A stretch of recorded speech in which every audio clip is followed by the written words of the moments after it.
अरे बावड़ो, वो जो आवाज आ रही है ला इलाहा इल्लल्लाह मोहम्मद रसूल अल्लाह अशहदु अल्ला इलाहा इल्लल्लाह हुआ अशहदु अन मोहम्मदन अब्दुहु व रसूलहु, वो कोई इबादत नहीं है। वो तो कह रहे हैं अल्लाह के सिवा कोई इबादत करने योग्य है नहीं और मोहम्मद साहब के सिवा उसका कोई रसूल है नहीं। इसीलिए जब हम अपने क्षेत्रों में राम यात्रा लेकर के निकलते हैं तो पत्थर बरसा करके इसका प्रमाण दिया जाता है कि हमने रोका था कि अल्लाह के सिवा कोई इबादत करने योग्य नहीं है, तुमने क्यों की, इसीलिए तुमको पत्थर मिलेगा। हमारा वेद तो कह रहा है अयम निजा परोवैती गणनाम लघु चेतसाम उदार चरिता नाम तू वसुधैव कुटुंबकम, लेकिन उनकी कुरान क्या कह रही है, कातिलुल लजीना ला युमिनूना बिल्लाहि वला बिल यौमिल आखिर वला युहर्रिमूना मा हर्रमल्लाहु व रसूलहु वला यदीनूना दीनल हक मिनल लजीना ऊतुल किताब हत्ता युअतुल जिज़यत अय दिव्यहुम सागिरून।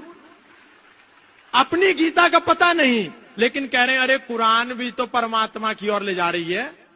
अरे वो तो आपको मानवता का शत्रु बना रही है। और अभी फादर का जो खेल चल रहा है,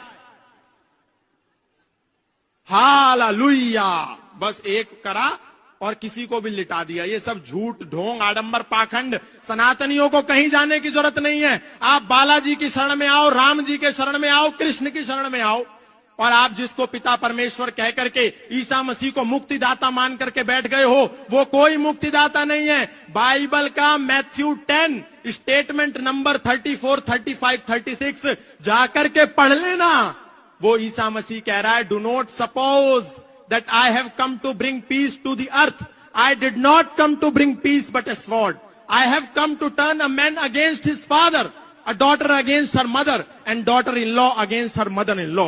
Man's enemy will be the member of his own household. ये मत समझो कि मैं इस धरती पर शांति का पैगाम लेकर के आया हूं, मैं तो इस धरती पर तलवार का आह्वान लेकर के आया हूं, ताकि एक ही घर में एक बेटा अपने पिता का शत्रु हो जाए, एक बेटी अपनी मां की शत्रु हो जाए, एक पुत्र वधू अपनी सास की शत्रु हो जाए, और हम उसको मुक्तिदाता कह रहे हैं। अगर मुक्तिदाता कोई है तो वो मर्यादा पुरुषोत्तम श्री राम है, योगेश्वर श्री कृष्ण है, बजरंगबली हनुमान है। हमको उनकी शरण में आना है, कोई जरूरत नहीं है कहीं जाने के लिए। दोस्तों, अगर आप बाकी में सच्चे हिंदू हो ना तो ये वीडियो कम से कम 5 हिंदू भाइयों को जरूर शेयर करके जाना। जय श्री राम।